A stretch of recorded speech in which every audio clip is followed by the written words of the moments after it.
Before we begin this podcast, please be advised that the following episode contains language that some listeners may find offensive and inappropriate. The opinions expressed by the host and guests are their own and do not reflect the views of the podcast producers. Listener discretion is advised. On this week's episode of Voices of a Killer, we talk to Gerald Johnson, convicted of the felony murder of Ida Taylor. 20 years ago, Gerald Johnson's flight from police led to a high-speed chase through Kansas City that ended in a collision with an innocent bystander. The driver of the car lost her life in the crash, and Gerald was sentenced to life in prison for felony murder. Since the day of his crime, Gerald has openly admitted to killing Ida Taylor. However, he insists that justice was not fairly served in his case. He claims that prosecutors fabricated the fact that Gerald was carrying a weapon to secure a harsher sentence against him. Decades later, Gerald is on a mission to prove that prosecutors manipulated the evidence, suppressed testimony, and coerced witnesses in order to trump up the charges stacked against him. In this episode, we investigate Gerald's allegations of judicial misconduct. Now 20 years on from the crime, we'll talk to key witnesses to unearth the truth and understand whether justice was really compromised. Was Gerald's conviction a result of prosecutorial overreach, or was it a fair outcome? Hear the facts of Gerald's case and decide for yourself on this episode of Voices of a Killer. Gerald, where are you originally from? I'm from Kansas City, Missouri. You grew up there all your life? Yes, sir. I grew up there all my life on 43rd and Forest. Yeah. How would you describe your childhood? My mother was a drug user as well as a drug seller, and I was taken from her at the age of 11 and put in the foster care system. Like child protective, took you? Yeah, in Kansas City, it was a thing called DFS, Division of Family Services. Right. How do you think that affected you? Oh, it affected me real bad, man, because, in the foster care systems, I was beaten. I was also molested two different times. So really, I really became a runner, man. I started running away and just raised myself in the streets. The streets, taught me everything. Yeah. So these foster parents, like when something would happen with your mom, you would get put in foster care. These people weren't very nice to you? Well, actually, when a situation happened with my mom, I got put in the foster care system, and my family never tried to get me back. So I've been in the system all my life. Did you have siblings? Yes, sir, I do. Yes, I do. Did they go through all the same stuff you went through? Nah, actually, they didn't. My sister went with her father, and my brother, he went with his grandfather. You didn't have any grandparents or an aunt or uncle or something like that wanted to help out? Yeah, I had my grandmother, but way back then, my grandmother, she had 12 kids of her own, so they would never let my grandmother get me. She tried to get me. When I turned 15 years old, I was adopted by Rosie Frazier.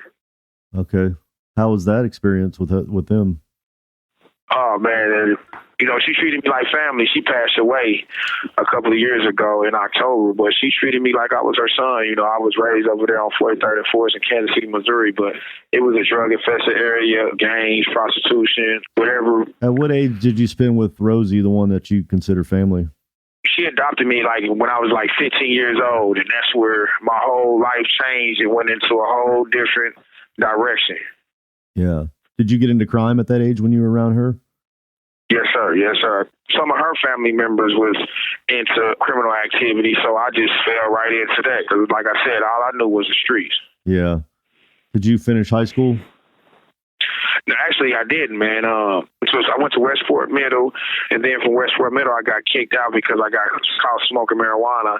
So they put me in another alternative school called De La Salle, and I went there a half a day. And eventually, I stopped going to school and just in the streets, man, because really I felt alone. I didn't feel like I could trust nobody. I was really I felt abandoned, man. I felt like didn't nobody care about me. So I really just let the streets raise me how they raised me. And it was rough. It was scary. It was rough. But, I only can be honest with myself and lay it straight out to you like that. Yeah. So, Gerald, did you ever get in a gang on the streets? Yes, I was affiliated with the Bloods in my neighborhood. It was Bloods. It was called the 43rd Street Bloods, 39th Street Bloods, and I grew up around them, and I was eventually branded in there with them. It's pretty safe to say you were pretty deep into criminal activity? Yes, sir. Yes, sir. Gerald Johnson's troubled upbringing is a story we're familiar with on this podcast. Growing up in Kansas City, Gerald fought for survival in a world where the odds were stacked against him. His mother battled drug addiction, and the state stripped her of custody of her young kids. At just 11 years old, Gerald was placed into the foster care system, a move that, instead of protecting him, exposed him to severe physical and psychological abuse. Over the years, as Gerald bounced from home to home, he ended up in households where he was neglected, beaten, and even molested. Eventually, Gerald decided enough was enough.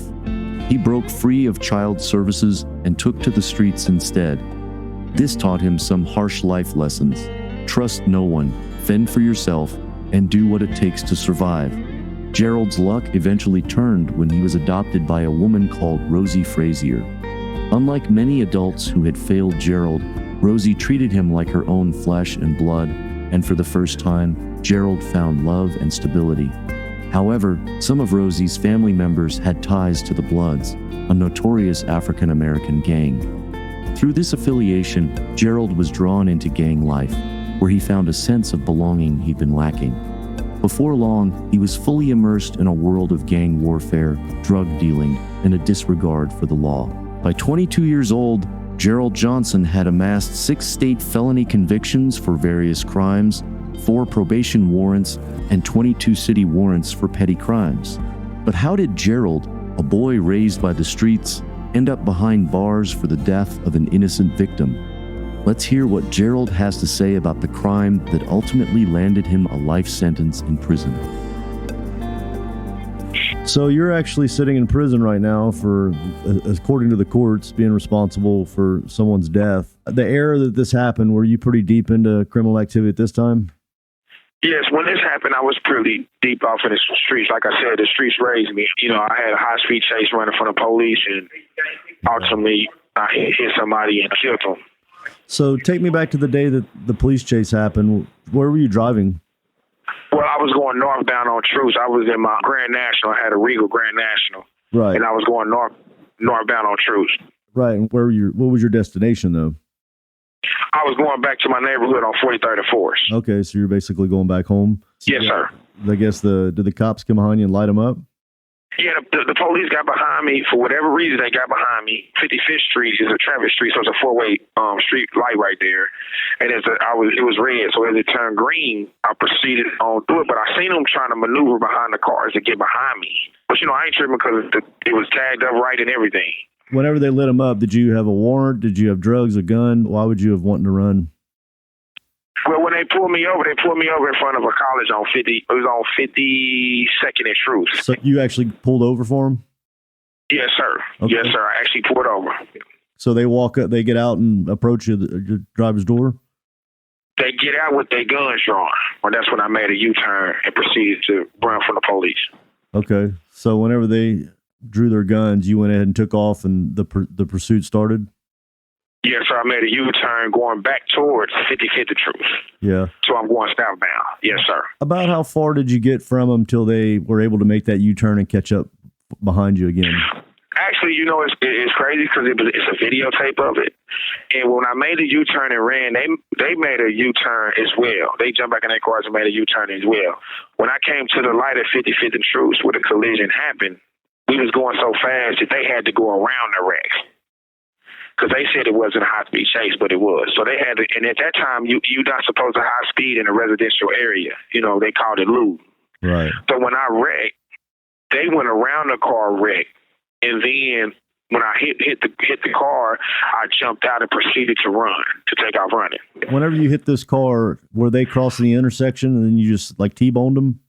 Yeah, the car was out in the intersection when I hit it. How fast do you think you were going?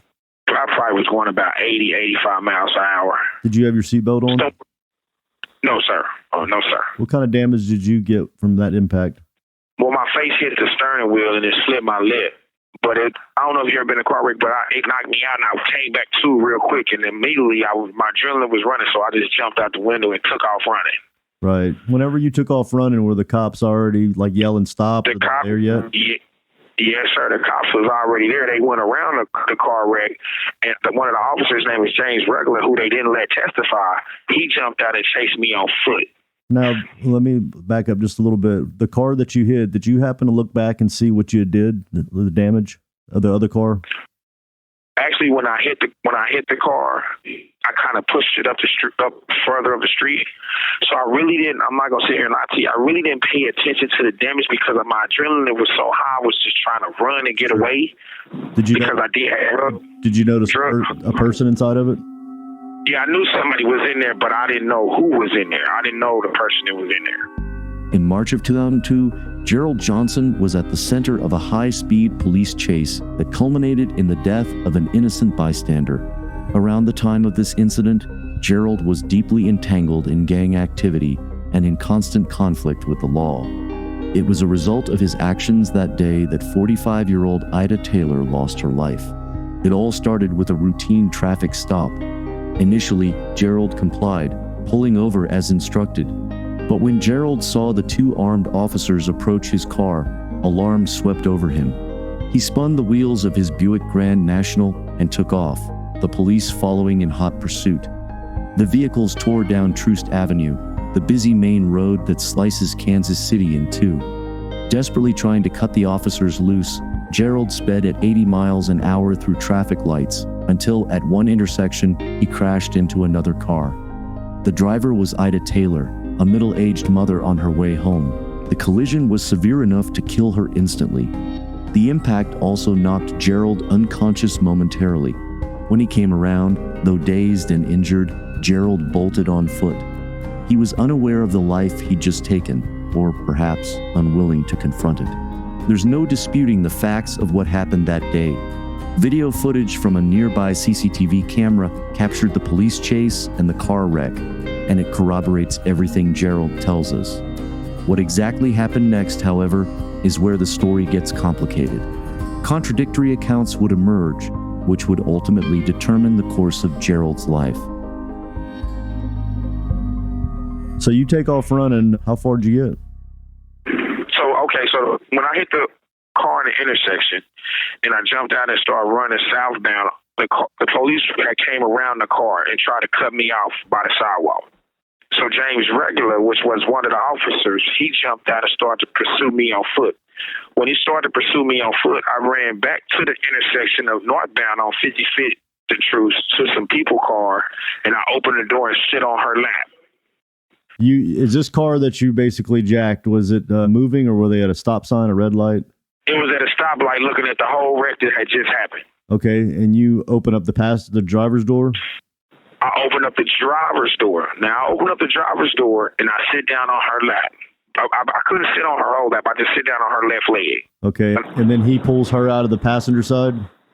Her husband was so scared, he opened the door and pulls her over the stick shift. It's an escort. It's a stick. Are they saying anything? And he pulled.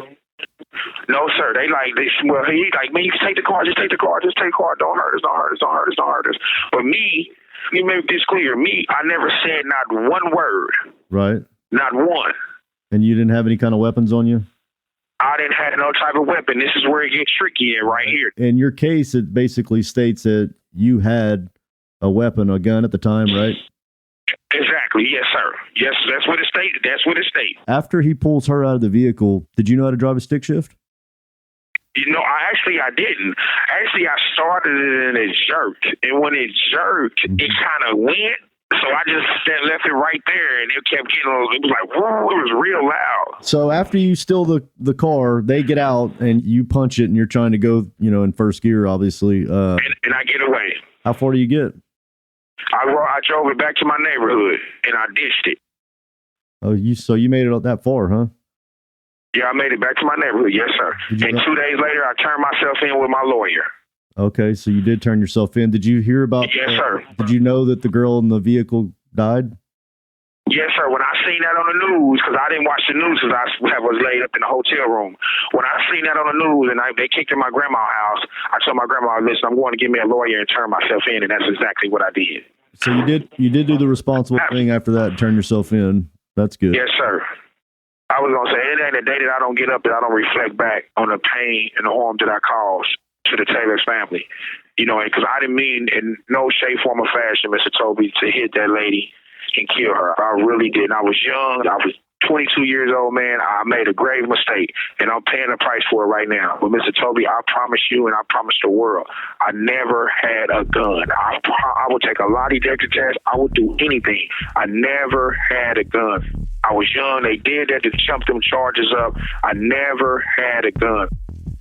Gerald says he fled the police that day out of self-preservation. He was carrying drugs and was intent on not being caught with them. After colliding with Ida Taylor's car, he abandoned his vehicle and took off running. One of the officers tailing him remained in the police car, while the other, an officer named James Regular, pursued Gerald on foot. Thinking fast, Gerald spotted a nearby car, whose two occupants, a married couple, sat frozen in shock as they watched the chaos unfold. Gerald forced himself into the driver's seat, where the wife sat, and the couple put up little resistance. The car, however, was a stick shift, and as Gerald struggled with the gears, it lurched and stalled. Somehow, Gerald managed to floor the gas and made it all the way back home. It took 2 days for the news to reach Gerald that he was to blame for taking an innocent victim's life. Gerald expresses a genuine sense of remorse for killing Ida. He admits his actions were reckless, but he claims he never intended to hurt anyone and regrets his decisions that day. So far in our conversation, Gerald has been surprisingly honest and candid about his crime. But there's one detail he firmly denies. To this day, Gerald insists that he was not carrying a gun. The question of a gun might seem like a small one, but it was a critical point of contention in his case, one that added years to his sentence. So did Gerald Johnson really have a gun that day? Where did that allegation come from, and what evidence is there to support it? After the break, we revisit the trial and explore Gerald's claims of judicial misconduct.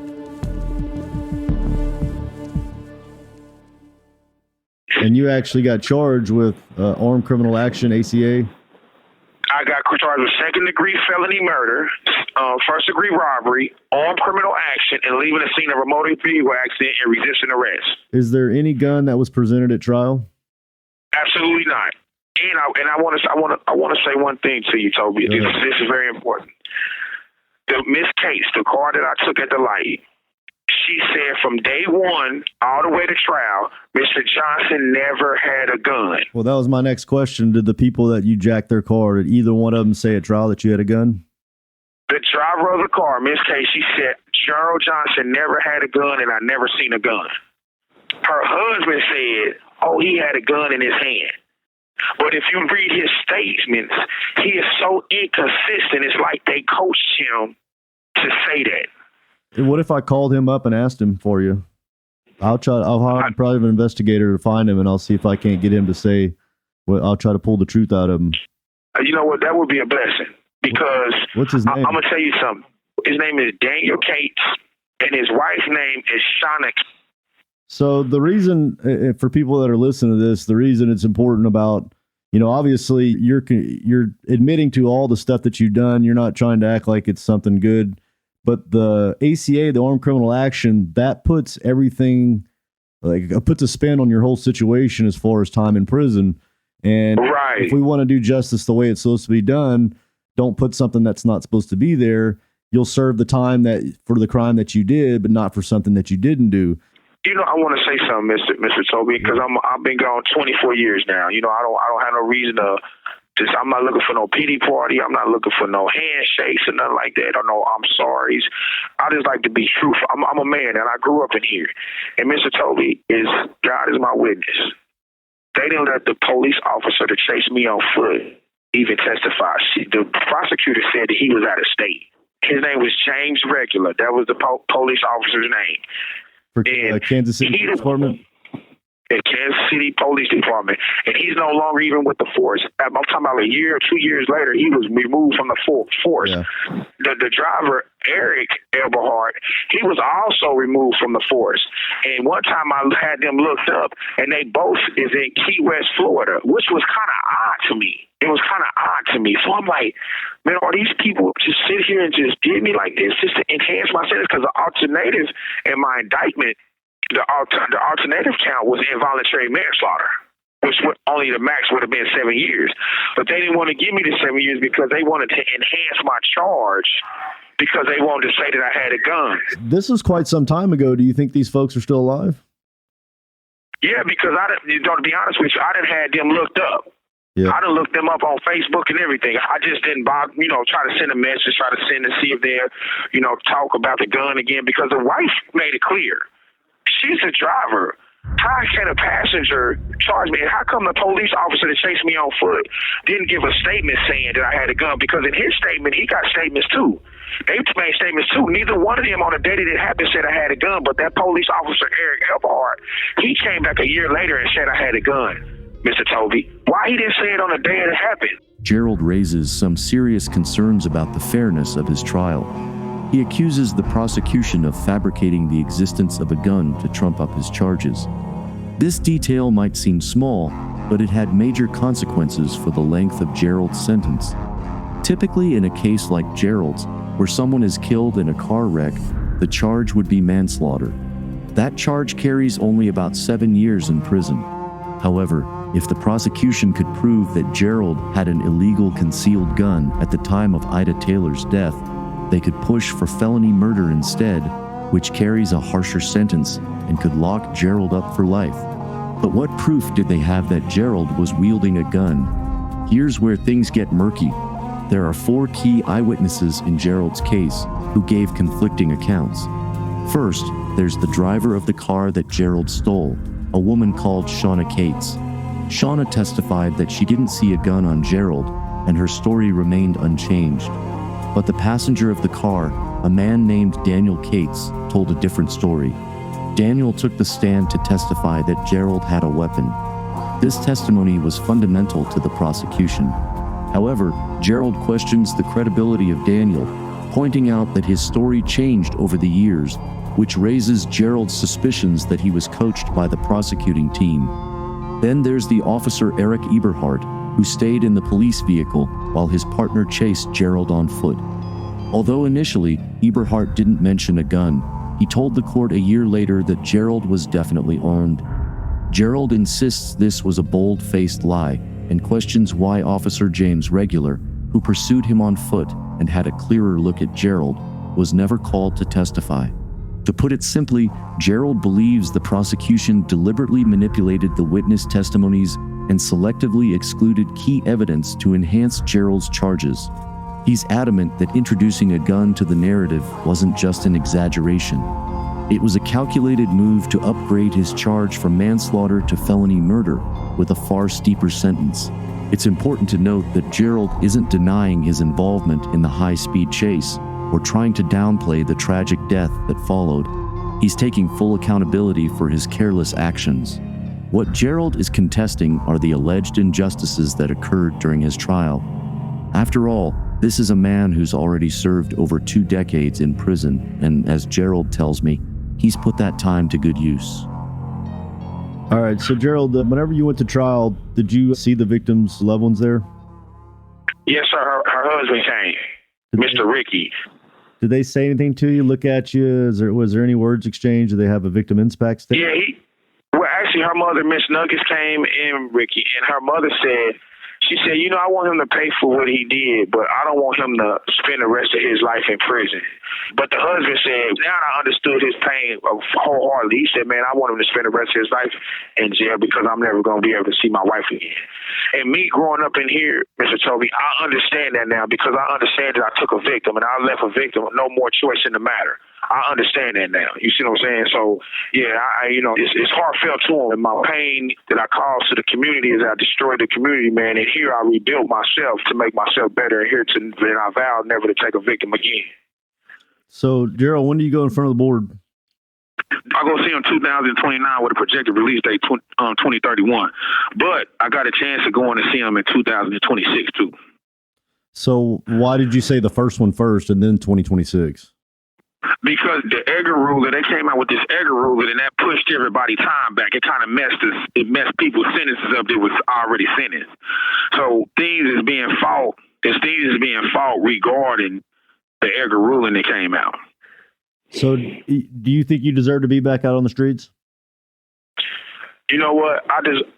I feel like I deserve another chance in society. I came in here, I changed my whole life around. Actually, I work in restorative justice. What would you say to, somebody out in public, and a lot of people will, have negative thoughts towards somebody that's done something like you've done. And they may say, right, you know what, I can't see you changing because you've been through so much and that caused you to have a rough life and get into criminal activity. And now you went to prison. How are you going to come out and be better? You know what I mean? What's your answer to that? Can I read something that a staff member wrote? Yeah, a staff member wrote? Mm-hmm. Okay, I'm going to read something to you. This is some of the things that I do. They say, to whom it may concern, they say, it is my pleasure to write in support of Mr. Gerald Johnson for outstanding service. I have been fortunate enough to witness Mr. Johnson within the institution provide leadership, mentorship, and overall care to others as they accumulate to being in the institution.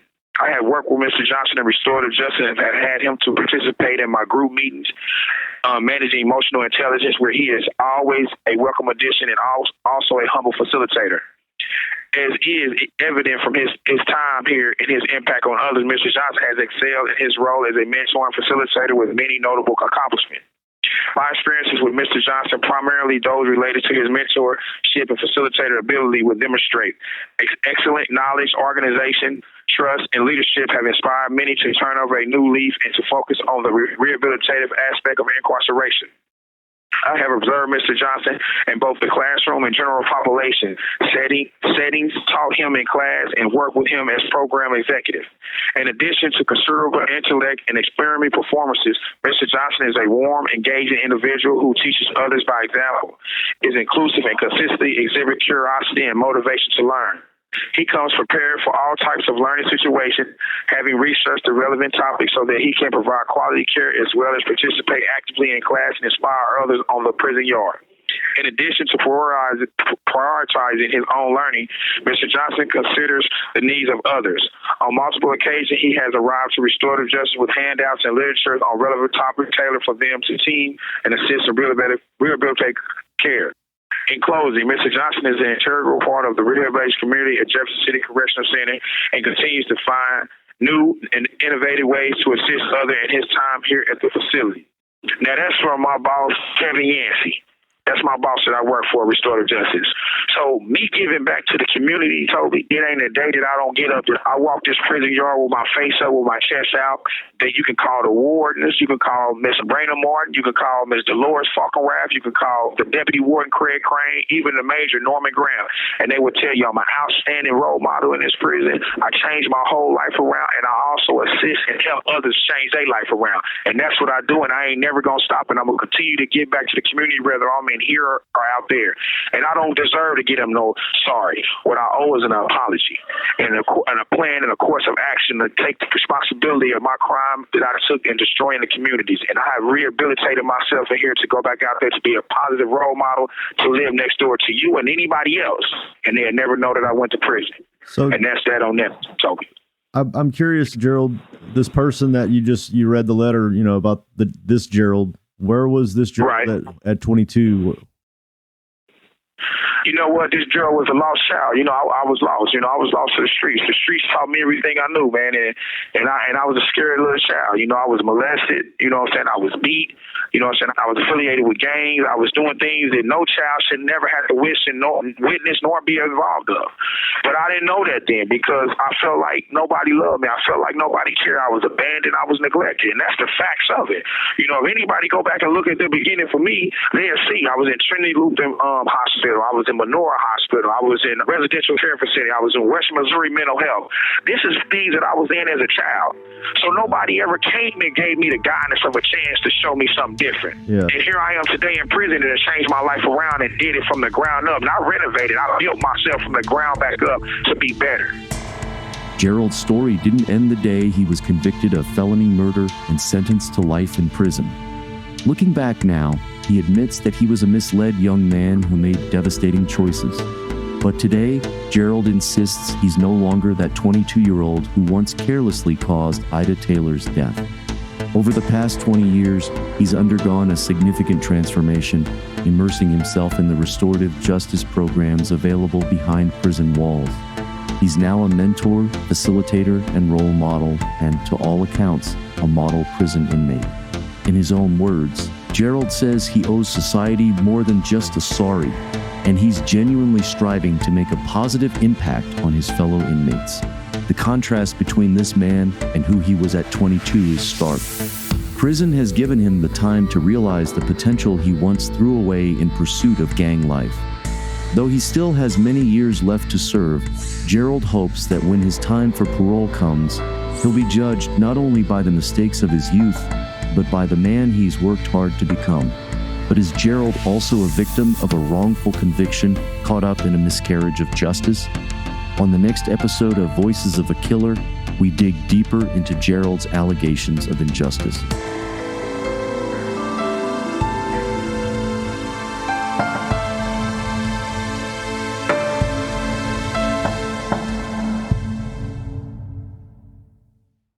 If you want to find out what happens next, right now, you can sign up at patreon.com/voicesofaKiller. There you can find bonus content, early access, ad-free listening, and access to our chat community. So go to patreon.com/voicesofakiller to sign up now. Your support is what keeps us passionate about bringing these stories to you. That's a wrap on this episode of Voices of a Killer. A big shout out to Sonic Futures, who handled the production, audio editing, music licensing, and promotion of this podcast. If you want to hear more episodes like this one, make sure to visit our website at voicesofakiller.com. There you can find previous episodes, transcripts, and additional information about the podcast. Lastly, if you enjoyed this episode, please consider leaving us a review on Spotify, Apple Podcasts, or wherever you get your podcasts. Your feedback helps us improve and reach new listeners. Thank you for your support, and we can't wait to share more stories with you in the future. Thank you for tuning in. I'm your host, Toby, and we'll see you next time on Voices of a Killer.